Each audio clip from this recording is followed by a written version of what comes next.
Programme में आपको खुशामदीद कहते हैं। मैं असदुल्ला खान हूँ। हालिया इंतखाबात ने बहुत से सियासतदानों को बहुत बड़ा धचका दिया है।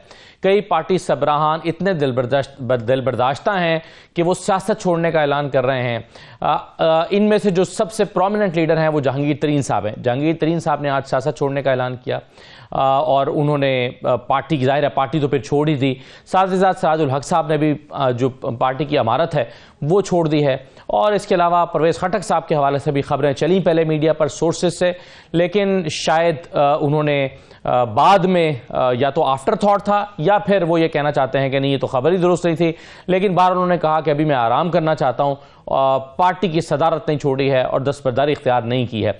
आज जहांगीर तरीन साहब ने जो ट्वीट किया, यहाँ से ज़रा शुरू करते हैं। देखिए जहांगीर तरीन साहब ने जो ट्वीट किया उसमें वो कहते हैं कि I would like to thank everyone who supported me in this election and want to offer my congratulations to my opponents.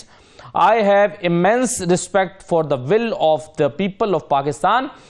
Therefore, I have decided to resign from my position as chairman IPP and step away from politics altogether. फिर वो कहते हैं कि जी my gratitude to all the members of IPP. I wish them the absolute best. By the grace of Allah, I will continue to serve my country to the best of my ability in a private capacity. May the next few years see Pakistan prosper, inshallah. Pakistan जिंदाबाद। ये अब उन्होंने जहांगीर तरीन साहब ने tweet की। अब जहांगीर तरीन साहब इतने दिल बर्दाश्ता क्यों हैं, ये एक अहम सवाल है।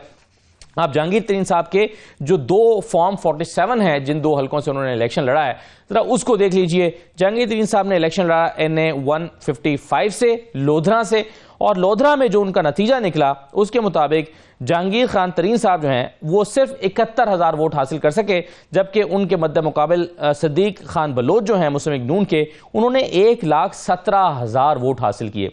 तो 1,17,000 के मुकाबले में जहांगीर तरीन साहब सिर्फ 71 वोट ले सके, बावजूद इसके कि तहरीक इंसाफ जो कि मेजर प्लेयर थी इस हल्के में, उनका कोई प्रोमिनेंट लीडर मौजूद नहीं था। उनके मुकाबले में जो पीर इकबाल शाह थे वो पहले ही दस्तबरदारी का ऐलान कर चुके थे। इसके बावजूद सिद्दीक बलोच ये हल्का जीतने में कामयाब रहे। दूसरा हल्का जहां से जहांगीर तरीन साहब लड़ रहे थे वो मुल्तान का हल्का था। बावजूद इसके कि यहां से नून लीग ने उनके हक में अपना उम्मीदवार खड़ा नहीं किया था और सीट एडजस्टमेंट की थी, फिर भी जहांगीर तरीन साहब ये हल्का 93,000 वोटों के मार्जिन से हारे।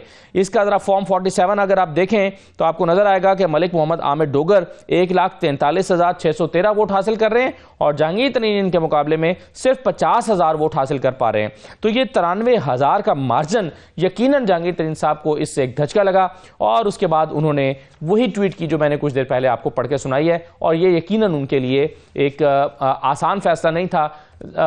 लगता है कि या तो वो मायूस हैं या वो बहुत दिल बर्दाश्ता हैं या फिर वो एक ब्रेक चाहते हैं। अब अलीम खान साहब जो पार्टी के सदर हैं, उन्होंने इस पर अपनी राय का इजहार करते हुए अपनी ट्वीट की। उन्होंने कहा कि जी जहांगीर खान तरीन साहब के फैसले से दिली दुख हुआ। वो हमेशा IPP और हम सब के सरपरस्त आला रहेंगे। उनका किसी भी हुकूमत में होना उस हुकूमत के लिए एजाज की बात है। सियासत से हटकर वो इंसानियत का दर्द रखने वाली शख्सियत हैं। बतौर छोटा भाई और IPP सदर की हैसियत से उन्हें और उनके फलाही सरगर्मियों को खराज तहसीन पेश करता हूँ। अल्लाह ताला उन्हें सेहत और सलामती और कामयाबी से हमकिनार करे। ऐसा मालूम होता है कि जहांगीर तरीन साहब ने मुशावरत भी नहीं की अपनी पार्टी के मेंबर से और बस उन्होंने इस ट्वीट के जरिए से आगाह कर दिया कि वो ये पार्टी छोड़ रहे हैं। अब सिर्फ जहांगीर तरीन साहब ही नहीं बल्कि सराजुल हक साहब ने भी अपनी शिकस्त तस्लीम करते हुए अपना जो पार्टी का ओहदा था, जो अमारत थी, वो छोड़ दी है। और वो लिखते हैं कि मेहनत और कोशिश के बावजूद कामयाबी नहीं दिला सका। इलेक्शन में शिकस्त की जिम्मेदारी कबूल करते हुए जमात इस्लामी की अमारत से इस्तीफा दे रहा हूं। अब सराजुल हक साहब ने इस्तीफा तो दे दिया, अब वो अपना जो इजलास है शूरा का वो बुला रहे हैं और नए अमीर का इंतखाब किया जाएगा जो पार्टी को नए सिरे से अगले इंतखाबात के लिए तैयार करेगा। अच्छा, अब एक तरफ तो ये सब कुछ, ये भौचाल हम देख रहे हैं पाकिस्तान की सियासत में इस इलेक्शन के बाद, साथ ही साथ कुछ जमातें जो धांधली का शोर मचा रही हैं वो अपने अपने शवाहिद भी लेकर आ रही हैं। कुछ अदालत के पास, खास तौर पर पाकिस्तान तहरीक इंसाफ के जो आज़ाद उम्मीदवार थे वो अदालतों के पास भी चले गए हैं। लेकिन इसमें से ज़्यादातर जो शिकायत हैं वो हैं मुस्तरद शुदा वोटों के हवाले से। अब सवाल यह पैदा होता है कि जो मुस्तरद शुदा वोट हैं उसकी को साबित करना क्या इतना आसान है या ये चंद दिन में हो सकता है, क्योंकि इसके लिए फिर जो बैलेट पेपर्स हैं वो खोलने पड़ते हैं, बक्से खोलने पड़ते हैं।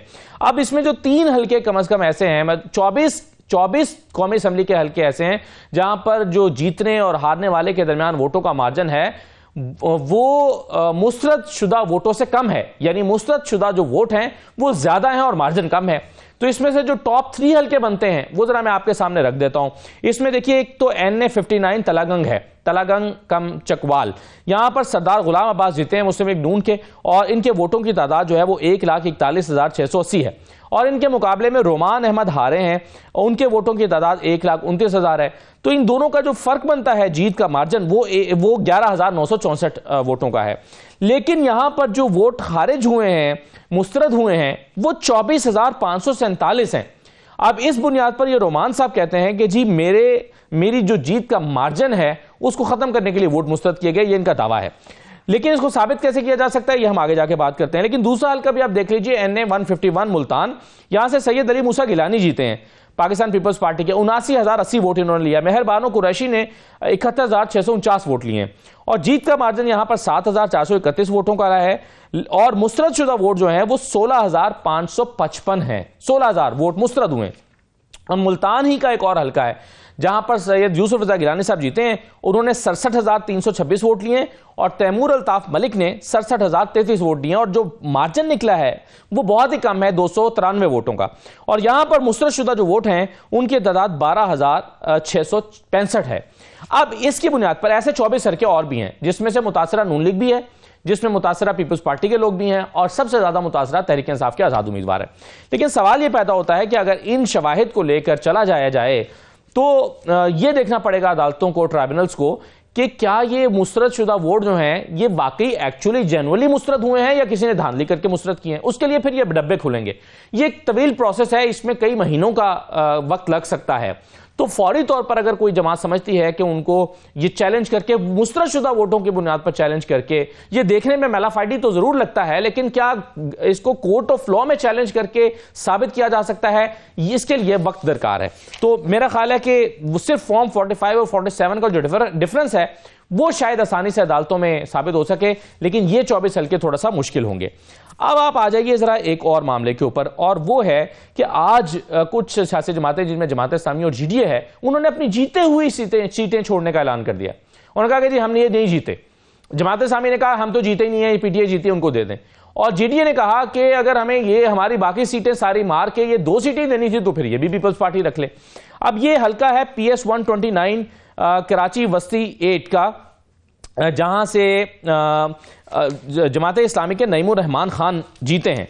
26,296 वोट इन्होंने लिया और मुत्तहिदा कौमी मूवमेंट के उम्मीदवार ने 20,000 वोट लिया। अब यहां पर जमात इस्लामी ने प्रेस कॉन्फ्रेंस करके ये सीट छोड़ने का ऐलान कर दिया और कहा कि दरअसल ये सीट हम नहीं जीते, ये तो तहरीक इंसाफ का आजाद उम्मीदवार जीता है, उसकी बनती है, तो हम ये सीट नहीं ले सकते। दूसरा, जो GDA ने 2 सीटें छोड़ी हैं उनमें एक PS 31 है, ये खैरपुर 6 है। यहां से सैयद मोहम्मद अरशद शाह जो हैं ग्रैंड डेमोक्रेटिक अलायंस GDA के, ये 58,000 वोटे के जीते हैं, लेकिन ये सीट छोड़ने का GDA ने ऐलान किया है। और साथ ही एक और सीट है PS 40 सांगड़ 1, यहां से गुलाम दस्तगीर जीते हैं 56,345 वोट लेकर। GDA कहती है कि जी हम ये दोनों सीटें नहीं रखना चाहते, ये दोनों सीटें भी पीपल्स पार्टी को दे दें, अगर हमारे हक पे इतना डाका डाला जा सकता है तो फिर 2 सीटें और ले लें। अब ये तमाम शोर जो मचा है वो एक तरफ कि लताई देर से आए और बहुत जो है वो धांधली की गई, इलेक्शन कमीशन पर भी इल्जामात लगाए जा रहे हैं, लेकिन इलेक्शन कमीशन ऑफ पाकिस्तान ने आज अपनी एक वजाहत जारी की है और वजाहती बयान में उन्होंने बताया है कि ये क्यों इंतखाबात में नताइज जो है वो ताखीर का शिकार हुए। उन्होंने लिखा है अपनी प्रेस रिलीज में कि नताइज में तेजी की खातिर इंसानी जानों को खतरे में डालना या नताइज की दुरुस्तगी को मशकूक बनाना मुनासिब नहीं था। बलोचिस्तान और खैबर पख्तूनख्वा में दहशतगर्दी के वाक़यात बिलखुसूस इंतखाबात के नज़दीक मुख्तलिफ मकामात पर सिक्योरिटी एहलकारों और आम शहरियों की शहादत ने इंतखाबात के इनेकाद को एक चैलेंज बना दिया। फिर वो आगे जाके कहते हैं कि सिक्योरिटी इदारों के मशवरे पर वफाकी हुकूमत की जानिब से मोबाइल फोन की बंदिश के अलावा पोलिंग के अमल को पुरअमन और मुनज़्ज़म रखने और पोलिंग अमले और पोलिंग मटीरियल की हिफाजत के लिए ग्रुपों की सूरत में सिक्योरिटी के हिसार में नकलो हमल को यकीनी बनाया गया। ताहम मोबाइल नेटवर्क की अदम दस्तयाबी के बाइस राब्ता न होने, पोलिंग स्टेशनों के तवील फासलों और दूर दराज जगहों पर वाक़ होने, रात के अंधेरे में सफर, बाज़ इलाकों में मौसम की शिद्दत और बर्फबारी की मौजूदगी और बाज़ मकामात पर शाहराहों पर हारने वाले उम्मीदवारों के हामियों की जानिब से धरने दिए जाने के बाइस पोलिंग अमले को नकलो हमल में मुश्किलात पेश आईं। ये अब वजाहत की है इलेक्शन कमीशन ने कि जी इसलिए नताइज ताखिर का शिकार हुए। कुछ जगहों पर तो ये बात दुरुस्त भी हो सकती है जो इलेक्शन कमीशन कह रहा है, लेकिन बहरहाल इस्लामाबाद के हल्के भी ताखिर का शिकार हुए थे। यहाँ तो इस्लामाबाद में लोग पैदल भी चलते तो इलेक्शन कमीशन जो है वो वक्त पर पहुंच सकते थे। रात 2 बजे का जो डेडलाइन इलेक्शन कमीशन ने मुकर्रर की थी उससे पहले पहुंच के रिजल्ट जमा करा सकते थे। कुछ जगहों पर बहरहाल इस वजाहत के बाद भी सवालात बरकरार हैं। अब आप आ जाइए जरा आखिर में, उसके बाद फिर मैं मेहमानों की तरफ बढ़ता हूं। इस सारे मामले में पाकिस्तान तहरीक इंसाफ के आज़ाद उम्मीदवार कोई 95 के करीब सीटें या 90 से ज़्यादा सीटें जीत कर, या 100 के करीब करीब भी वो क्लेम कर सकते हैं कि हम जीत गए हैं, तो 100 के करीब सीटें जीत कर पार्लियामेंट के अंदर एक बड़ी अपोजिशन के तौर पर या एक बड़ी जमात के तौर पर बैठने को तैयार है, एक बड़ी ताकत के तौर पर बैठने को तैयार है। लेकिन चंद सवाल इस सूरत हाल में पैदा हो रहे हैं जो बहुत ही अहम है और ये पाकिस्तान तहरीक इंसाफ के हवाले से पैदा हो रहे हैं। मसलन ये सवाल ये है कि क्या इस अच्छे और इतने बड़े अवामी मैंडेट के बावजूद पीटीआई के एहतजाजी मुजाहिरों का सिलसिला जारी रखेगी, या फिर अवामी मैंडेट के मुताबिक असम्बलियों में बैठकर पाकिस्तान के जो देरीना और बड़े मसाइल हैं उसके हल में अपना मुस्बत किरदार अदा करेगी। एक सवाल यह पैदा होता है कि क्या खैबर पख्तूनख्वा में हुकूमत बनाने के बाद विफाक से सिर्फ टकराव और इख्तलाफ की सियासत जारी रखी जाएगी या एक संजीदा तर्ज अमल अपनाया जाएगा? क्या तहरीक इंसाफ इंतखाबी नताइज को कबूल करते हुए तगड़ी अपोजिशन करेगी या दोबारा से इंतखाबात का मुतालबा करेगी? यह बात भी अहम होगी कि तहरीक इंसाफ को अपनी माजी की सियासी गलतियों का इदराक है या उसी पॉलिसी को सही समझेगी जिसे उसने पिछले 2 साल में अपनाया। इस वक्त मुल्क को सियासी और मुआशी इस्तेहकाम की अशद जरूरत है। क्या इस सिलसिले में पाकिस्तान तहरीक इंसाफ अपना हिस्सा डालते हुए मुस्बत किरदार अदा करेगी? यह सवाल इसलिए बहुत अहम है क्योंकि इन सवालों की बुनियाद पर आइंदा जो असेंबली है उसका एक मंजरनामा हमारे सामने खींचने वाला है और उसमें हमें पता चलेगा कि माहौल क्या होगा। तहरीक इंसाफ क्या फैसला ही बुनियादी तौर पर बताएगा कि पार्लियामेंट के अंदर माहौल क्या होने वाला है और मुल्क की जो सूरत हाल है वो किस जगह आगे चलेगी। तो ये तमाम सवाल और इस तरह के जो दीगर सवाल हैं वो हम रखेंगे फयाजुल हसन चौहान साहब के सामने, जो एक ब्रेक के बाद हमारे साथ मौजूद होंगे, और फिर इन्हीं सवालात को हम लेकर जाएंगे दानियाल अजीज साहब के पास भी। एक ब्रेक के बाद वापस आ रहे हैं, हमारे साथ रहिए।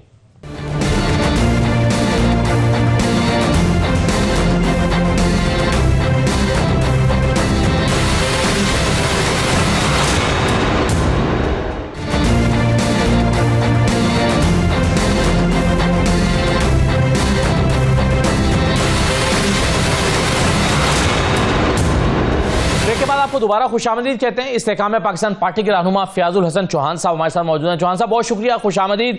चौहान साहब, जहांगीर तरीन साहब का इस्तीफा आज की बड़ी खबर है इस्तेहकाम पाकिस्तान पार्टी के हवाले से। ये मायूसी का इजहार है, शिकस्त का एतराफ है, क्या हुआ है? क्यों आपके ख्याल में इस्तीफा दिया जहांगीर तरीन साहब ने? बिस्मिल्लाहिर्रहमानिर्रहीम। ये आला ज़र्फी का इजहार है, ये अच्छे इंसान होने का इजहार है, ये एक अच्छी शख्सियत रखने का इजहार है।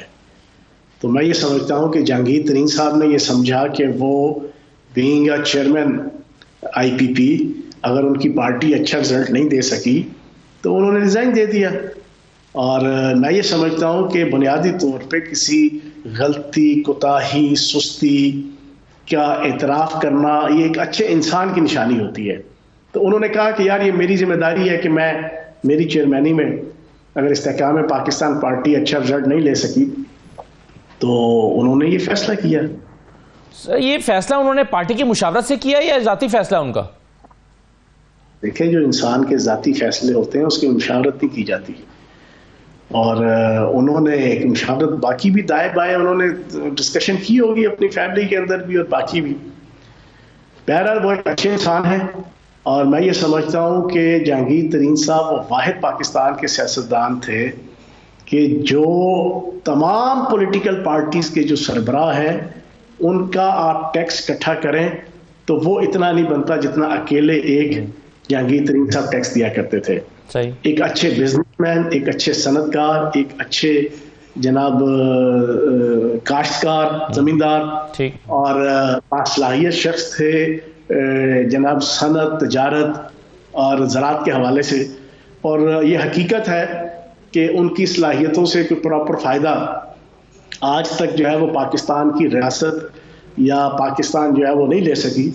लेकिन बहरहाल अब उन्होंने ये फैसला किया है। हम तो यही कहेंगे कि अल्लाह पाक उनके लिए आसानियां पैदा करे। सही है वो एक अच्छे चौहान साहब, लेकिन दो सूरतें हो सकती थी ना। चलें, रिजल्ट आया, रिजल्ट आने के बाद ये हो सकता था कि वो पार्टी को बिठाते, कहते कि कोई बात नहीं, शिकस्त हुई है लेकिन हम हिम्मत नहीं हारेंगे, बाकी पार्टीज का भी ऐसे ही एक सीट से स्टार्ट होता रहा है तो हम जद्दोजहद करेंगे, आगे बढ़ेंगे, ज़िमनी इंतखाबात में हिस्सा लेंगे, अगले इलेक्शन की तैयारी करेंगे, इस आज़म का इजहार करते। लेकिन उन्होंने ये रास्ता चूज नहीं किया, उन्होंने बगैर पार्टी को एतमाद में लिए इस्तीफा दे दिया। ऐसा, इससे तो लगता है कि शायद वो बहुत ज्यादा मायूस हुए। ये आप उनसे पूछ रहे, आपका पॉइंट ऑफ व्यू जो है ना वो आपके पॉइंट जो है ना अंदाज से ठीक है, लेकिन जो उन्होंने अपना अंदाज अपनाया, जो उन्होंने वे आउट निकाला, वो उनके अंदाज से ठीक है।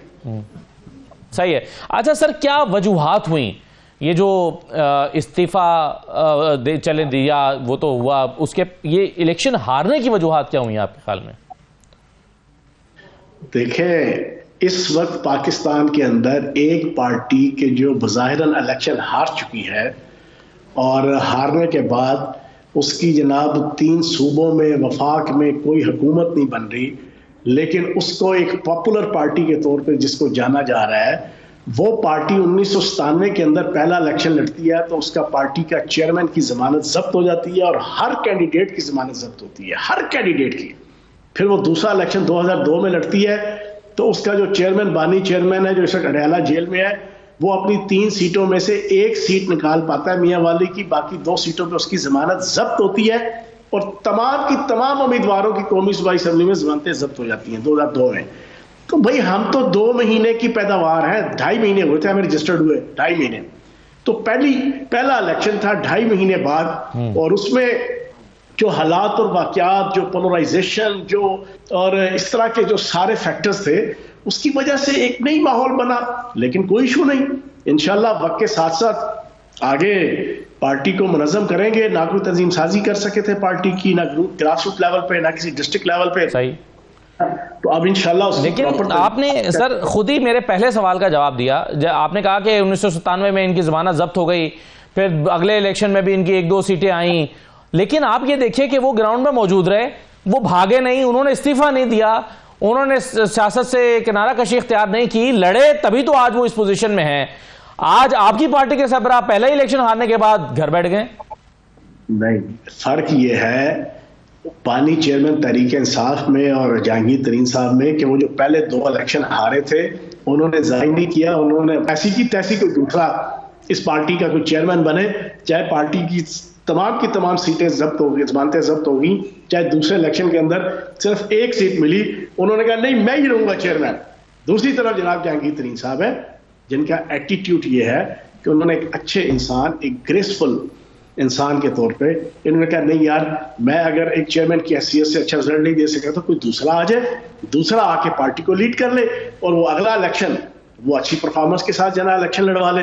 ये फर्क है ना बानी चेयरमैन में और जहांगीर तरीन साहब में, ये फर्क है। तो कौन अब अलीम खान साहब चलाएंगे पार्टी को? अलीम खान साहब तो पार्टी के सदर हैं और इंशाल्लाह वो पार्टी के सदर की हैसियत से अब सारे मामलात को आगे लेकर चलेंगे। सही है। अच्छा सर, ये बताएं कि अब ऐसी सूरत में जिस जो इंतखाबात हुए हैं इस पर शफाफियत पर बहुत सारे सवालात उठे और कहा गया कि जी धांधली हुई है, फॉर्म 45, फॉर्म 47, बहुत सारी हम देख रहे हैं कि बहसें इस वक्त हो रही हैं। पहले तो ये बात बताइए कि आपके ख्याल में ये ठीक इलेक्शंस हुए हैं?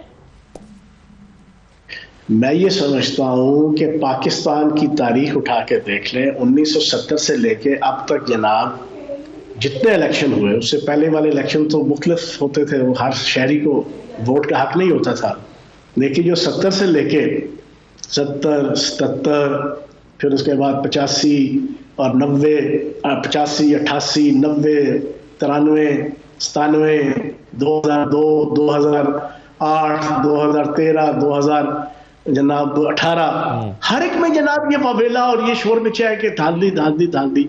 अब पिछला इलेक्शन 2018 मैंने भी ट्वीट किया थोड़ी देर पहले, हकायत ये है कि 72 घंटे तक इलेक्शन कमीशन ने अपने गैर सरकारी नताइज जो है, गैर हतमी नताइज जो है ना, वो ऐलान नहीं किया था 72 घंटों तक। फिर पिछले इलेक्शन में 26 हलकों का रिजल्ट रोक लिया था इलेक्शन कमीशन ने पहले 3 दिनों में जी। उसमें फिर जनाब पीटीआई जनाब उसमें 10 में फिर हार गई थी और 2 में जीत गई थी। और उस वक्त तक जनाब वजारत उस्मा का इलेक्शन नहीं होने दिया था इलेक्शन कमीशन ने 26 दिन, कि जब तक सारे मामलात उनके हक में फेवरेबल नहीं हो गए थे। ठीक। और पिछले इलेक्शन में भी तमाम पॉलिटिकल पार्टीज ने ये कहा कि आप उस वक्त की अगर आप कवरेज पढ़ लेना 2018 की 25 जुलाई से लेके आप अगस्त के एंड तक ही, तो इससे बदतर आपको सूरत मिलेगी अखबारात के अंदर। लेकिन तो आप ये कह रहे हैं कि तब भी धांधली हुई थी और आज भी धांधली हुई है, आप ये कह रहे हैं? नहीं, मैं ये कह रहा हूं कि अब क्योंकि सोशल मीडिया के ऊपर, और सोशल मीडिया उस वक्त थोड़ा कम था लेकिन इतना ज्यादा नहीं था, अब बहुत ज्यादा है। तो अब इन चीजों को मुल्क दुश्मन ताकतें इस तहरीक इंसाफ को इस्तेमाल करके फेक न्यूज के जरिए से हद से ज्यादा हाईलाइट कर रहे हैं। ठीक है। अच्छा सर, आप तहरीक इंसाफ को करीब से जानते हैं, आप जाहिर है जौहर साहब तहरीक इंसाफ में रहे भी हैं और उनके साथ मिलकर जिद्दोजहद भी की है। 2013 के इलेक्शन में हमने देखा था कि तहरीक इंसाफ हारी, 4 हल्के खोलने का मुतालबा किया, फिर सड़कों पर आए, फिर धरना हुआ, एहतजाजी सियासत चलती रही। और फिर पिछले 2-3 साल में भी हम देख रहे हैं कि एहतजाजी सियासत, मुजामत की सियासत ने बहुत अपना किरदार अदा किया। और एक जाहिर है पाकिस्तान तहरीक इंसाफ को उसका सियासी तौर पर कई हवालों से नुकसान भी हुआ। हो सकता है एक जाविये से देखे तो फायदा हुआ और लेकिन कई जावियों से देखा जाए तो नुकसान भी हुआ। अब नोइंग पीटीआई बहुत करीब से आप जानते हुए, आप कैसे देखते हैं कि इस वक्त इस जमात को, तहरीक इंसाफ को, अपोजिशन का भरपूर किरदार अदा करना चाहिए, या फिर अब इसके पाकिस्तान तहरीक इंसाफ के खमीर में ही आ चुका है कि उसने मुजामत की सियासत ही करनी है और वो सड़कों पर निकलेंगे? असल में बैरिस्टर गौहर एक इंतहाई मुदब्बराना तरीके से जो है वो पार्टी को चलाने की कोशिश कर रहे हैं, लेकिन पार्टी के अंदर जो इंतहा पसंद ग्रुप है और जो छाया हुआ है पार्टी के अंदर, वो बानी चेयरमैन तहरीके इंसाफ के तर्ज की सियासत करने पे उन्हें मजबूर कर रहे हैं। मैं ये समझता हूं कि वो नहीं करेंगे। और अब मैं आपको एक हकीकत बता दूं जी, अब ये इंतहा पसंदाना सियासत यहां पे नहीं चलेगी, क्योंकि इलेक्शन की हद तक एक ड्रामा था, एक खौफ था पार्टी के अंदर भी, पार्टी के बाहर भी, पार्टी के हामियों में भी, पार्टियों के मुखालिफ में भी, कि इलेक्शन पता नहीं इलेक्शन में क्या हो जाएगा। और ये पीटीआई के भी क़यादत, बानी चेयरमैन समेत और बाकी सारे ये बढ़ मारते थे, इलेक्शन करवा लो, इलेक्शन हो गया, खत्म, फिनिश, खल्लास। पीटीआई सवाए केपीके के अंदर, और वो भी सारे के सारे अंडरटेकिंग देकर, जितने लोग बने हैं सारे अंडरटेकिंग देकर वो जनाब मुंतखब हुए हैं। वो वक्त के साथ साथ सारी चीज खुल जाएगी, खत्म हो गया, कोई हुकूमत नहीं। 2/3 से ज्यादा मैंडेट बाकी पार्टियों को मिल गया, 1/3 जनाब इनको मिला, अब सारे मामला खत्म। अब जनाब कोकला छपाकी जुमेरात आई है, जेड़ा अगे पीछे देखे उसी शामत आइए वाला अब माहौल शुरू होना है 9 मई के हवाले से भी।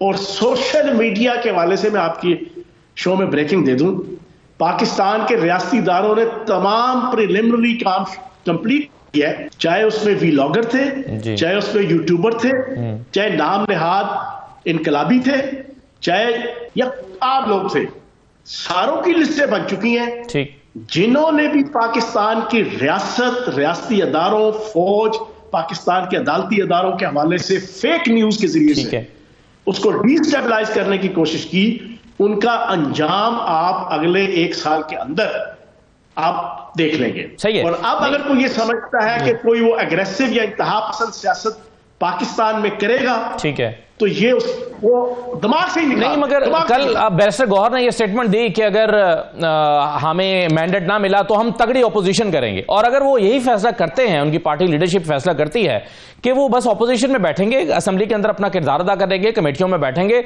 और वो जो एक पार्लिमानी किरदार होता है वो अदा करेंगे, तो फिर ये मंजरनामा मुख्तलिफ होगा। फिर ये जो आप डरा रहे हैं सबको, ये फिर नहीं होगा। मैं डरा रहा हूं कि जो कानून हाथ में लेगा सोशल मीडिया के अंदर या प्रैक्टिकल पॉलिटिक्स के अंदर या माशरे के अंदर, बिल्कुल जितना होना था हो गया। सही है, ये बात तो पहले भी चौहान साहब, जो फेक न्यूज का कल्चर है, ये जो इसके अलावा भी ओए तोए की सियासत, वो मतलब इस किस्म के लोग जिनको ना अपनी इज्जत का ख्याल, ना किसी दूसरे की इज्जत का ख्याल, रात चलते गली मोहल्लों में हर एक के ऊपर आप जनाब कीचड़ उछालो। सही है, ये वाली चीज आप पाकिस्तान के अंदर बियरेबल ना रियासती इदारे करेंगे, ना कानून नाफिज करने वाले अदारे करेंगे। बिल्कुल सही। दूसरी चीज जी, अब जो एक और नक्शा जो होगा, जी, एक और नक्शा ये होगा, ये अपोजिशन में बैठेंगे, इनके तकरीबन जो 300 बंदे मुंतखब हुए हैं केपी के और पंजाब और वफाक, उनमें से आधे जो है वो मिलिट्री कोर्ट्स के और सिविल कोर्ट्स के इंतहाई सीवियर पर्चों में उनकी फर्द जुर्म आयद हो चुकी है, चालान पेश हो चुके हैं। महीने के अंदर अंदर फैसले आना शुरू होने हैं और पाकिस्तान के अंदर ज़िमनी इलेक्शनों की एक बहार आ जाएगी। नहीं सर, लेकिन चौहान साहब, एक तरफ तो आप ये कह रहे हैं कि ये सारे अंडरटेकिंग देकर जीते हैं, मतलब ऑन बोर्ड है, दूसरी तरफ आप कह रहे हैं कि ये इनकी विकेटें गिरना शुरू हो जाएंगी और ये डिस्क्वालीफाई होना शुरू हो, तो जिनकी दोनों में से एक चीज होगी ना। नहीं, जो मिलिट्री कोर्ट्स के पर्चों में है, हाँ, जो मियां वाली एयर बेस के जेएफ थंडर त्यारे को आग लगाने से पहले जनाब उनको जनाब रोका गया, जो जीएचक्यू के हमलों में मुलव्वस है, ठीक है, जो जिना हाउस के हमलों में मुलव्वस है, जो पाकिस्तान की सिविल और आर्मी की इंस्टॉलेशन के ऊपर हमलों में मुलव्वस है, ठीक, उनके सारे और वो मफरूर है, सही है, ठीक है ना। आधे से ज्यादा तो हलफ उठाने नहीं आ सकते, हलफ उठाने आएंगे तो तब ये पकड़े जाते हैं। अभी इस तरह की बहुत से इश्यूज का सामना करना पड़ेगा इंतखाबात के। लेकिन आप सर, अदालतों से आने वाले जो नताइज हैं वो आपकी इस गुफ्तगू के साथ मैच नहीं कर रहे, क्योंकि अगले ही दिन, इलेक्शन के अगले दिन 12 मुकदमात में जमानत मिली है साबिक चेयरमैन पीटीआई को। यार वो 12 में से मिली है, लेकिन जहां से उनकी, अब छोड़ दे, ये तो चल रहा है ना, ये तो 2 साल से चल रहा है जुबानतों का, ठीक, ये तो जुबानतों का 2 साल से चल रहा है, लेकिन जो बेसिक सीवियर पर्चे हैं उनके फैसले महीने के अंदर अंदर आना शुरू हो जाने हैं। सही, लेकिन आप चौहान साहब नहीं समझते, एक तरफ जहां पर पूरी कौम अब ये समझती है कि तहरीक इंसाफ को अपना मुस्बत किरदार अदा करना चाहिए, सड़कों की सियासत छोड़ के, मुजामत की सियासत छोड़ के, लड़ाई झगड़े की सियासत छोड़ के, इंतशार की सियासत छोड़ के, जहां एक तरफ उनको पार्लियामेंट में बैठ के अपना किरदार अदा करना चाहिए, वहीं पर शायद रियासत को भी जो नारा लगाया गया था कि सियासी कैदी नहीं रहेंगे, जो 9 मई के वाकयात में मुलव्वस है वो तो चले अलग बात है ना, उनका साथ तो वो होना चाहिए, जो उनके साथ होगा कानून करेगा, लेकिन आप नहीं समझते कि एक कदम शायद सिस्टम को भी थोड़ा सा इन लोगों को रिलीफ देना चाहिए ताकि बात आगे बढ़े? और भाई कितना रिलीफ दे, अब सारों को आपने इलेक्शन लड़ने दिया, आपने इलेक्शन उनको लड़ने दिया जो मफरूर है, जो रियासत के जनाब फौज के अदारों के ऊपर हमलों में मफरूर है। आप मुझे बताएं कि जनवरी 2021 के अंदर कैपिटल हिल्स पे जनाब अमेरिका के अंदर डोनाल्ड ट्रंप के हामियों ने हमला किया अपनी पार्लियामेंट के ऊपर, उन्होंने 1 महीने के अंदर 1150 बंदों पे पर्चा किया और 3 महीनों के अंदर 850 पौने 900 को 2 साल से लेके 18 साल की कैद दे दी। ठीक, उन्होंने तो रिलीफ नहीं दिया। हाँ। इनको कितना रिलीफ मिला, मफरूर भी हैं तब भी जनाब पर्चे, इनके कागजात नामजदगी मंजूर, इलेक्शन लड़ रहे हैं, इलेक्शन जीत रहे हैं, सारा कुछ, लेकिन जो इलेक्शन, जो अदालत का प्रोसेस है, ठीक, वो तो अदालत ने चलाना है ना। सही है, वो तो जब आप चलान पेश होगा मेरिट के ऊपर, audio video geo fencing CTR के जरिए से जो लोग प्रूफ है कि वो हमले में शरीक है, सही है, सजाएं तो मिलनी है। चले, बिल्कुल सही मिलेंगी तो ना है। चौहान साहब, मुझे 2 सवाल, आखिरी 2 सवाल मैं आपसे करना चाहता हूं। एक तो ये कि हुकूमत साजी का अमल शुरू हो चुका है और जिन सियासी जमातों ने सीट एडजस्टमेंट की थी वो तो एक नेचुरल लाए बन जाते हैं, काफ लीग है, एमक्यूएम है, लेकिन आईपीपी के साथ भी सीट एडजस्टमेंट हुई थी, लेकिन आईपीपी को हुकूमत का हिस्सा बनने की दावत नहीं दी गई। भले चलें 2 सीटें उनकी कौमी असम्बली में हैं, 1 सूबाई असम्बली में है, तो 2 सीटों वाली तो और जमातें भी हैं जिनको दावत दी जा रही है कि आए हमारा हिस्सा बन जाए, तो आईपीपी हुकूमत साजी के अमल में उसको हिस्सा क्यों नहीं बनाया गया? आईपीपी हुकूमत का हिस्सा होगी और इंशाल्लाह अलीम खान साहब के पास अगर वो वफाक में होंगे तो बड़ी अहम जिम्मेदारी भी होगी। अच्छा, ऐसी बात नहीं, ये तय पा गया सर इंशाल्लाह? तो आपकी उम्मीद है या खबर है? ओ भाई इंशाल्लाह, मैं कह जो रहा हूं आपको, इसको हम खबर समझे या आपकी उम्मीद समझे, मैं फिर पूछूंगा। फिर वही बात कह रहे हैं, मैं ये कह रहा हूं कि अलीम खान साहब वफाक के अंदर मौजूद होंगे तो इंतहाई अहम जिम्मेदारी उनके पास होगी। ठीक, बिल्कुल सही है सर। आपका सियासी मुस्तकबिल क्या है? सर मैं अल्लाह पाक का करम है, नबी पाक के सदके गज वज के जनाब सियासत कर रहा हूँ और मीडिया के अंदर, सोशल मीडिया के अंदर, अपने शहर के अंदर, और झपटना पलटना, पलट कर झपटना, लहू गर्म रखने का एक बहाना। मैं बेसिकली एक वॉरियर हूँ और मैं कभी भी शिकस्त तस्लीम नहीं करता और जिस चीज़ को मैं हक सच समझ लूँ उसके ऊपर मैं डट जाता हूँ। जिस चीज़ को मैं हक सच ना समझूँ मैं कभी भी उसके ऊपर ढिठाई नहीं दिखाता, मैं बैकआउट कर जाता हूँ। ठीक है। और जनाब मैं अल्लाह पाक के करम से पाकिस्तान का झंडा उठा के पाकिस्तान फर्स्ट इंशाअल्लाह हम सियासत कर रहे हैं। ठीक है। बहुत शुक्रिया फयाजुल हसन चौहान साहब प्रोग्राम में शिरकत करने के लिए। एक ब्रेक लेते हैं नाज़रीन, ब्रेक के बाद वापस आते हैं।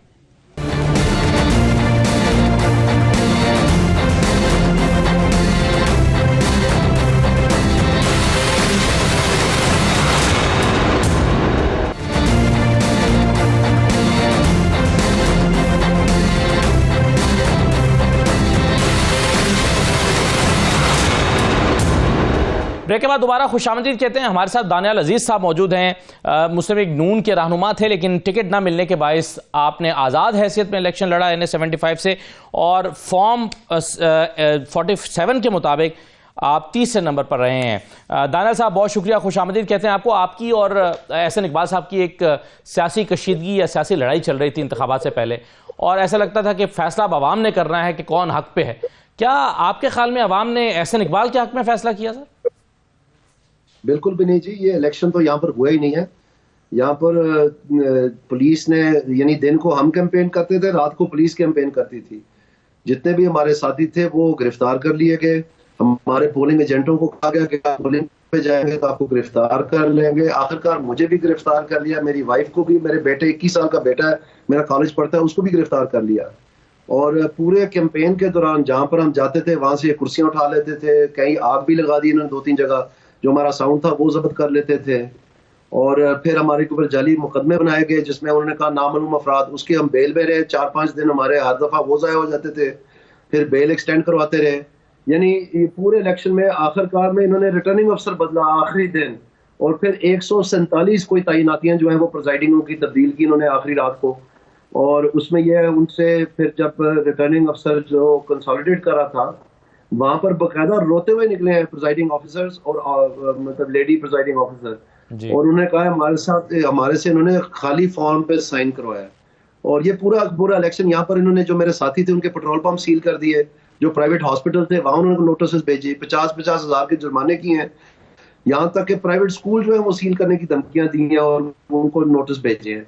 तो ये सूरत यहाँ पर, ये तो जंग हुई है, इधर इलेक्शन तो हुआ ही नहीं है।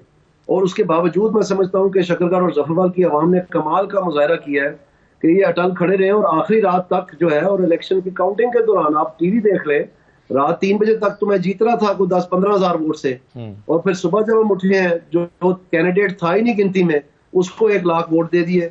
तो आप ये देखें कि एहसन इकबाल साहब ने 32,000 वोट लिए, और यहाँ पर जो कैंडिडेट था PP 55 में मेरे नीचे NA-75 के, उन्होंने 22,000 वोट लिए। ये बनता है 54,000 वोट्स। सही है। तो जो MNA का कैंडिडेट है उसने 1 लाख वोट ले लिया, जो पिछली दफा 6,000 पे आउट हुआ है MPA के इलेक्शन में। मतलब ये मतलब दंग रह जाने वाली बातें है ना, ऐसे नहीं दानिया साहब, लेकिन अगर आपका नतीजा तब्दील किया गया तो फिर भी चौधरी अनवार जो है, अनवारुल हक चौधरी जो है, उनको नंबर 1 पे और आपको 2 पर होना चाहिए था। वो एक और सियासी जमात का आजाद उम्मीदवार जिसको भी इसी तरह के मसाइल का सामना करना पड़ा था, वो 75,000 वोट ले गया, ताहिर अली जावेद। तो आप फिर तीसरे नंबर पे क्यों आए? बिल्कुल, ये इन्होंने इंश्योर किया जी कि मुझे तीसरे नंबर पे लाएं, इसीलिए कि आप ये सवाल पूछ सकें, क्योंकि उनको पता था कि मैं एक नेशनली नोन पर्सनैलिटी हूं और मेरा मीडिया के साथ बड़ा ताल्लुक है, और उनको ये मालूम था कि उनको ये दिन देखना पड़ेगा जो आज हम बात कर रहे हैं, इसीलिए मुझे लाए। आप मुझे ये बताएं कि आपने सारे चैनल, आपकी अपनी स्क्रीन आप देख लें कि रात 3 बजे तक मैं तीसरे नंबर पे था या पहले नंबर पे था, ये भी तो बताएं ना। बिल्कुल सही है। और आप ठीक कह रहे हैं।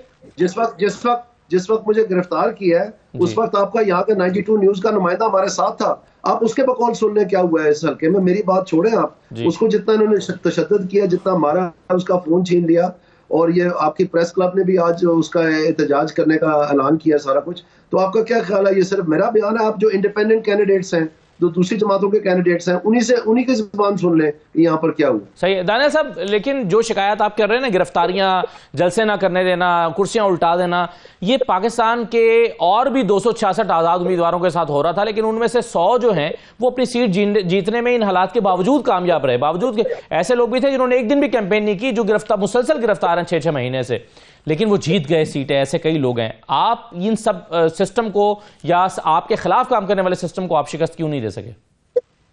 बिल्कुल, आपकी बात ये बड़ी अच्छी आपने बात की है। मैं आपसे यही अर्ज कर रहा हूँ कि मुझे तो टारगेट किया गया था सिंगुलरली क्योंकि उनको पता है कि इसीलिए कि मैं आपसे आज गुफ्तगू कर रहा हूँ, वो 100 तो नहीं कर रहे ना आपसे गुफ्तगू, तो उनको पता है कि मेरा एक नेशनल प्रेजेंस है, एक टेलीविजन पर्सनैलिटी भी हूँ, और मेरी जो एनालिसिस है और मेरी जो डिटेल है उसका इनको सामना करना पड़ना अब। तो इसीलिए उन्होंने ये, ताकि आप ये कह सके मुझे कि मुझे तीसरे नंबर पे कैसे लाया गया। जो मैंने आपसे सवाल पूछा, आप बताएं कि मैं पहले नंबर से तीसरे नंबर पे कैसे चला गया, और जो चौथे नंबर पे था वो कैसे पहले नंबर पे आ गया, ये भी तो आप उनसे पूछे ना। सही है सर। एक चीज बड़ी हैरानकुन भी है दानियाल साहब, वो ये कि आपने ये तासुर दिया था इलेक्शन में उतरने से पहले कि अगर आप जीत गए तो नून लीग में शमूलियत इख्तियार कर लेंगे। ऐसे में तो नून लीग को बड़ा न्यूट्रल प्ले करना चाहिए था कि ठीक है, अगर एहसन आप जीतें या एहसन इकबाल जिनको सपोर्ट कर रहे हैं वो जीतें, आना तो पार्टी के पास ही है। तो आपकी पार्टी ने भी आपको सपोर्ट नहीं किया? बिल्कुल नहीं सपोर्ट किया जी।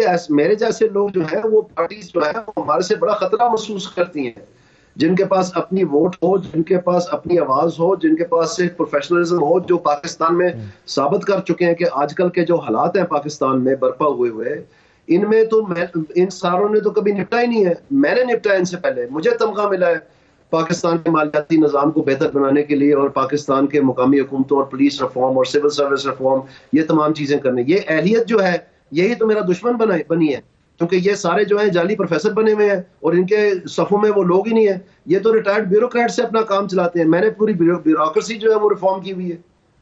सही है सर। आपके बकौल एहसन इकबाल साहब ने, आपकी जो हरीफ हैं, इन्होंने मशीनरी का इस्तेमाल करते हुए या एडमिनिस्ट्रेशन का इस्तेमाल करते हुए आपको शिकस्त दे दी है। अब वो जीत भी गए हैं, अब तो और ताकतवर हो जाएंगे, फिर अब सियासत कैसे करेंगे आप आइंदा इस हल्के में? कोई ऐसी बात नहीं है जी। इन्होंने खुद अपने लिए फांसी का फंदा बना लिया है। उसकी वजह यह है कि हड्डी अभी इनके गले में फंसी हुई है। इनको ये समझ नहीं आ रही कि वो PP54 छोड़े या NS-76 छोड़े। इस बात के ऊपर पिछले 4 दिनों से यहाँ पर हमारे जिले में जो है ना एक हलचल मची हुई है, क्योंकि अगर वो PP76 छोड़े तो वो हारते हैं, अगर PP54 छोड़े तो वो हारते हैं। यहाँ पर जो है अब डस्के वाला इलेक्शन होना है। उनको इस बात का पता है कि पूरा फोकस पाकिस्तान का यहाँ पर होना है, जनरल इलेक्शन तो नहीं होना। तो इसलिए ये तकलीफ में इन्होंने खुद अपने लिए फांसी का फंदा बना लिया है। अब इसमें भी ये ज्यादतियां करने की तैयारी कर रहे होंगे। ज़िमनी इलेक्शन आप खुद लड़ेंगे? नहीं, ज़िमनी इलेक्शन जो PP54 का है वहां तो कैंडिडेट अवैस कासिम है, वही जिसको इन्होंने सो कॉल्ड लोटे जो रोकने थे। और आज का जो ये काम कर रही है पूरी जमात, वो क्या लोटे रोक रही है, लोटे इकट्ठे कर रही है। ये सब महज एक घोंसला था। ये जानबूझ के मेरे खिलाफ एक पूरी स्कीम चलाई गई है, क्योंकि वो समझते थे कि मैं वो वाहिद शख्स हूँ जिसको पाकिस्तान के जो इस वक्त मुआशी हालात हैं, जो गवर्नेंस के हालात हैं, उनके बारे में एक पुख्ता प्लान दे सकता है। और खुद तो ये खोखले साबित हुए हैं। 16 महीने में क्यों नहीं दिया इन्होंने मुआशी प्लान? किधर गया वो? आखिरी दिन तक तो ये अपना जो IMF का जारी प्रोग्राम था उसको भी नहीं कंप्लीट कर सके, तो ये स्टैंड बाय लेना पड़ा इनको। वो किधर की सारी बातें? दाना साहब, आखिरी चंद दिन तक इलेक्शन से पहले आपके राब्ते थे अपनी पार्टी के साथ, बावजूद इसके कि अब आपको टिकट नहीं मिला था, फिर भी आपके राब्ते थे पार्टी के साथ। आखिरी राब्ता वही था जो कुछ दिन पहले हुआ था, उसके बाद कोई राब्ता नहीं है पार्टी की लीडरशिप से? पार्टी की लीडरशिप ने मुझे शोकॉज नोटिस इशू किया था, उसमें उन्होंने गलती से एक लफ्ज लिख दिया, एक जुमला लिख दिया कि आपने जो बात की है टेलीविजन पे वो हकायक पे मुबनी नहीं है। तो मेरे जैसे को तो इंतजार चाहिए कि कोई मुझे ऐसे लफ्ज बोले। तो फिर जो मैंने 5 सफ़े का जो उनको जवाब लिख के भेजा है, जिसमें government of Pakistan rules of business, जिसमें उसका price monitoring, national price monitoring committee का जो नोटिफिकेशन था, उसके जो प्रेस रिलीजेस थे, उसमें जो सारी तफसील थी कि कौन कौन से नुकात सरंजाम देने थे इन्होंने और क्या इन्होंने किया, वो जब सारा लेके उनके सामने किया तो मेरी पार्टी की लीडरशिप ने सर पकड़ के बैठ के कि ये तो इसने तो हमें तो गलत इसको छेड़ दिया है। और अब ये है कि उसके बाद मेरे साथ नेगोशिएशन शुरू की, और उनको पता था कि ये सूरत हाल जो है वो किस तरह से उन्होंने सरंजाम देनी है, और ये किसी दूसरे के कंधे पे बंदूक रख के इन्होंने चलाई है। अगर ये महज नून लीग को इलेक्शन लड़ना पड़ता तो ये कभी ना जीते, ना ये NS-76 जीते तो ना ये PP54 जीते। दानियाल साहब, आपकी बातों से कुछ लोगों को यह तासुर भी मिलेगा कि आपके खिलाफ सिर्फ एहसन इकबाल और उनकी टीम है, बाकी पार्टी आपके खिलाफ नहीं है। ऐसी सूरत में बहुत सारे ऐसे लोग हारे हैं, जैसे राना सनाउल्लाह भी हारे हैं, खुर्रम दस्तगीर हों या और लोग हों, इनको पार्टी कहीं ना कहीं एडजस्ट करेगी, या सेनेट में ले जाएगी या किसी और रोल में ले जाएगी। आप क्या देखते हैं कि इसी प्लेटफॉर्म से, नून लीग के प्लेटफॉर्म से आपको कहीं पर एडजस्ट किया जा सकता है, या आप ख्वाहिश रखते हैं कि आप पार्टी के साथ आपका राब्ता उस्तवार हो और आप किसी और रोल में आ जाएं? मैं आपको यह अर्ज करना चाहता हूं कि तमाम सियासी जमातें जो है, इंक्लूडिंग ये जो PTI है, जो पाकिस्तान को इस वक्त दरपेश मसाइल हैं, इनके पास इसका कोई हल नहीं है। ये इनकी रेडियां खाली हैं, इनके लिए बेचने को कुछ नहीं है। आपका क्या ख्याल है कि जो पाकिस्तान के इस वक्त हालात बने हुए हैं बेरोजगारी के और महंगाई के, ये लैपटॉप ने हल करने हैं? इसलिए मैं आपको कहता हूं, ना इनके पास एनर्जी का कोई सोल्यूशन है, ना वापडा का कोई सोल्यूशन है, ना बिजली बिलों का कोई सोल्यूशन है, ना ही इनके पास वो लोग हैं जो कि ये तश्कील दे सकते हैं। इनके पास रिसर्च की कैपेसिटी नहीं है। और जो पीपल्स पार्टी ने 10 नुकाती अपना मंशूर दिया वो भी खोखला है बिल्कुल। वो सिर्फ ये है कि रेवड़ियां बांटने के जो मंशूर है अब ये नहीं चलेंगे। पाकिस्तान को जिस नैज तक पाकिस्तान पहुंच गया है, यहाँ पर अब तजर्बागाह बनाने की गुंजाइश नहीं रही है। हमारे पास गलती करने की का गुंजाइश ही नहीं है। तो हमें एक एक्सपर्ट सॉलिड हैंड्स चाहिए, फर्म हैंड्स चाहिए, जो कि इस मामले को लेके आगे चल सकें। इनके बस की बात ही नहीं है। ये थोड़े दिन ही होने हैं, आप देख लेना, आपके सामने आ जाना सारा कुछ। नहीं, जो हुकूमत बनने जा रही है, जो बज़ाहिर लग रहा है कि नवाज शरीफ साहब पीपल्स पार्टी यानी PMLN पीपल्स पार्टी और MQM मिलकर हुकूमत बनाने जा रहे हैं, आप कह रहे हैं कि आपको इनसे तवक्कुआत नहीं है, ये परफॉर्म नहीं कर सकते? बिल्कुल भी नहीं कर सकते। इन्होंने कब परफॉर्म किया है? ये तो इनकी ये जो सारी जमातें हैं, ये तो रिटायर्ड ब्यूरोक्रेट चलाते हैं। लेकिन दानिया साहब, अगर आप जीत जाते तो आपने भी इसी हुकूमत में आना था। सुन ले, किसी का सलमान फारूकी है, किसी का आहद चीमा है, और किसी का जो है वो सरहद वाले साहब है जो चीफ सेक्रेटरी थे। ये लोग चलाते हैं। ये सियासी जमातों में तो टेक्निकल नॉलेज बेस ही नहीं है। मैं इसके बरक्स, मैंने तो सारी ये जो ब्यूरोक्रेसी है इसको रिफॉर्म किया हुआ है। मैंने नया पुलिस ऑर्डर बनाया हुआ है, मैंने नया लोकल गवर्नमेंट सिस्टम बनाया, मैंने पाकिस्तान में नया ऑडिट सिस्टम इंट्रोड्यूस किया, मैंने पाकिस्तान में नया मालियाती निजाम इंट्रोड्यूस किया जिसमें प्रोविंशियल फाइनेंस कमीशन है, किस है, पूरी टैक्स अथॉरिटीज को रिस्ट्रक्चर किया हुआ है। आजकल आप देख रहे हैं आपके टीवियों पे अखबारों की जीनत बना हुआ है कि FBR में क्या गदर मचा हुआ है कि किस तरह से इनसे हो ही नहीं पा रहा है उसका रिफॉर्म। तो दाना साहब, मगर मैं यही तो सवाल कर रहा था कि अगर आप जीत जाते तो फिर आप भी तो इसी सिस्टम का हिस्सा बन जाते, नहीं इसी प्लेटफॉर्म पर आते ना, इसी हुकूमत का हिस्सा बनते। मैंने ये कभी नहीं कहा है। मैंने ये कहा है कि पाकिस्तान को इस वक्त तजर्बागाह बनाने की गुंजाइश नहीं है, और मैं उन सफों में होता जहां पर महंगाई और बेरोजगारी के खिलाफ कोई पुख्ता इकदाम करने की कोई सख्त रखता। और मैं आपको बता रहा हूं, इन्होंने तो ये तो डोर शोर जा रहे हैं, इनको तो सिरा मिला ही नहीं है। इनको तो पता, इन्होंने प्रॉब्लम फ्रेमिंग ही नहीं कर सके। इसीलिए तो ये केयर टेकर गवर्नमेंट के दौरान जो 568 बिलियन रुपीस का वापडा की थेफ्ट है, आपके डिस्कोस की थेफ्ट है, इन्होंने कहा कि हम होल ऑफ गवर्नमेंट अप्रोच करके तो ये थेफ्ट तो हम रोक सकते हैं। अगर IMF हमें बिजली की कीमत कम नहीं करने देता तो ये तो हम कर सकते हैं। इससे कम से कम जो एंड यूजर है, जो हमारे बिजली के बिल महंगे हैं, वो थोड़े कम हो जाएंगे। तो इन्होंने 3 महीने की कैंपेन चलाई, उसमें 55 बिलियन 55 बिलियन इन्होंने इकट्ठा करके तो डिक्लेयर कर दिया सक्सेसफुल, यानी 500 से ज्यादा अरब रुपए हजम कर गए। इनके पास फॉर्मूला ही कोई नहीं है, इनकी रेडियां खाली है। मैं बता तो रहा हूं आपको, इनके पास economic theory of institutional change के बारे में कोई शख्स ही नहीं है जो इसकी एक्सपर्टीज रखता हो। मैंने पाकिस्तान के सारे इदारे रिफॉर्म किए हुए। दाना साहब, सियासत तो अब आपने भी करनी है, जाहिर आपकी अहलिया और आपके साहबजादे भी सियासत करते हैं, लेकिन अब आप अपने लिए कौन सा साजगार और मौजू प्लेटफॉर्म समझते हैं कि जिस इन हालात में कि जिस प्लेटफॉर्म से आप सियासत कर सकें? थोड़ा मेरे भाई इंतजार कर लें, थोड़ा सब पता चल जाएगा। यानी अभी सर प्लान ही नहीं किया या अभी आप बताना नहीं चाहते?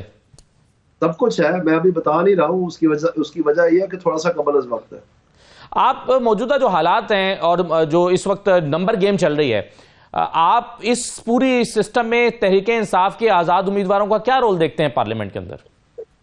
कुछ नहीं जी, इनकी तो अब जैसे कि आपको पता है, ये फिर से हम वापस उस सियासत में धकेले जा रहे हैं जो कभी छांगा मांगा से जानी जाती थी, कभी ये अपना मैरियट होटल से जानी जाती थी। तो बहुत अफसोसनाक सूरत हाल है, मैं आपको सच्ची बात बता रहा हूँ। और ये जो नया तजर्बा हम वापस जा रहे हैं 20-30 साल इस तजर्बे के तहत, ये पाकिस्तान के लिए बहुत नुकसानदेह होगा। एक तरफ हम कह रहे हैं कि जी सियासी इस्तेकाम आएगा तो मुआशी इस्तेकाम आएगा, माशाल्लाह ये सियासी इस्तेकाम आ रहा है जो पूरी की पूरी सोसाइटी को एक ब्लेंडर में डाल के ब्लेंड कर दिया। यानी आप ये देखें कि जो हमारे सीनियर टीचर्स हैं जो प्रिजाइडिंग होते हैं, उनके साथ जो ज्यादतियां की गई हैं, उनसे जो जाली जो अपना दस्तखत करवाए गए हैं, सारा कुछ जो है, जो उनको मारा पीटा गया है, बकायदा रो के आंसू के तहत निकले हैं। तो हमारे बच्चों को उन्होंने जाके पढ़ाना है, इनको शर्म नहीं आई ये सब कुछ करते हुए? चाहिए सर, लेकिन चलें, बहरहाल अब यही जमातें जीती हैं। अब इसमें से इसी में चाहे बहुत काबिल लोग हों या कम काबिल लोग हों या नालायक लोग हों, बहरहाल इन्होंने अब मुल्क को आगे लेकर चलना है। आपके ख्याल में वजीर आजम शहबाज शरीफ, बिलावल भुट्टो या नवाज शरीफ, कौन सबसे बेहतर मौजूदा हालात में वजीर आजम हो सकता है? कोई फर्क नहीं पड़ता जी। It's not about the man, it's about the plan. ये जो कहते थे बार बार, और मैं उस वक्त भी तनकीद करता था कि जी सियासी इस्तेकाम से सियासी मुआशी इस्तेकाम आ जाना है या मुआशत बेहतर हो जानी है, ये सब ढकोसला था। असल में बात यह है कि मुआशत तब ठीक होगी जब आपके पास कोई प्लान होगा। ये कोई जादू की छड़ी तो नहीं है कि अगर सियासी इस्तेकाम ले आए तो उसमें से ऑटोमेटिकली मुआशत निकल आएगी, ऐसे नहीं होता। तो ये जो बता रहे थे कि हमने कटन फैसले लेने हैं, अब ये ले लेंगे कटन फैसले जब अभी 82 लोगों की कैबिनेट बनेगी दोबारा से। ये क्या तमाशा लगा हुआ है? अगर कैबिनेट छोटी रखी जाए और सब सेक्रीफाइस करें, कहेंगे ठीक है जी हम हुकूमत का हिस्सा तो बन रहे हैं, कैबिनेट नहीं लेते, ये मुमकिन नहीं है सर? मेरे प्यारे भाई, आप भी इधर हैं, मैं भी इधर ही हूँ सर। आप देख लेना। आप मुआशी मुश्किलात का जिक्र कर रहे हैं, साग डार साहब से ज्यादा भी कोई सीनियर आदमी है पाकिस्तान की मईशत को ठीक करने के लिए? आपको उनसे उम्मीद क्यों नहीं है? अनफॉर्चुनेटली ये साग डार साहब का जो रिकॉर्ड है, जो 2013 से लेके 18 तक हमने उनकी कारकर्दगी देखी है, और उसके बाद ये जो 16 माह के दरमियान तकरीबन आधा हिस्सा इन्होंने निपटाया है, उसमें जो IMF के साथ उनकी बातचीत चली है और जो माजी में उन्होंने फैसले किए हैं, वो उस पॉलिसी के तहत पाकिस्तान की बचत हो ही नहीं सकती। तो ये सिर्फ दिनों का खेल है, क्योंकि अभी वक्त नहीं है। हम तो जून नहीं पार कर सकेंगे, हमारे पास तो कर्जे उतारने के लिए डॉलर ही नहीं है। ये आपको बाज़ाहिर जो नजर आ रहे हैं 8 अरब डॉलर जो हमारे रिजर्व्स में है, ये तो पहले ही मतलब स्पोकन फॉर है जून से पहले, तो पैसे कहां से आने हैं? सर आपके पास, आपकी गुफ्तगू से लगता है कि आपके पास कोई ना कोई जामे प्लान मौजूद है। क्या आप किसी प्लेटफॉर्म पर पाकिस्तान की मदद करने के लिए ये प्लान शेयर करेंगे?